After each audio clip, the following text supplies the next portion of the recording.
RP Gujarat news Rajkot. Surat જિલ્લાના માંગરોળ તાલુકાના કોસંબા નજીક એક બેગમાં મહિલાનો મૃતદેહ મળી આવતા ચકચાર મચી। બંધ બેગમાંથી અંદાજિત 20 વર્ષીય મહિલાનો મૃતદેહ મળી આવ્યો હતો, જ્યારે ગળાના ભાગે ઈજાના નિશાન પણ જોવા મળ્યા હતા। ઘટનાની જાણ થતાં જ કોસંબા પોલીસ અને ઉચ્ચ અધિકારીઓનો કાફલો સ્થળ પર પહોંચી તપાસ શરૂ કરી હતી।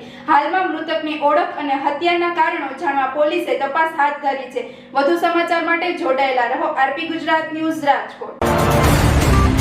પબ્લિક દ્વારા પોલીસને ફોન આવેલો કે એક ડેડ બોડી બેગમાં પડેલી છે, જેથી તાત્કાલિક પોલીસ મોકલી આપેલી અને પ્રાથમિક તપાસ કરતા આ એક અજાણ્યા મહિલાની ડેડ બોડી, જેની ઉંમર આશરે 25 વર્ષ છે અને તેના કોઈ ઈજાના નિશાનો મળેલા નથી, પણ મોઢું કાળું પડી ગયેલું છે અને હાલ આ બાબતની પ્રાથમિક તપાસ ચાલુ છે અને ડેડ બોડીની આગળની કાર્યવાહી માટે હોસ્પિટલ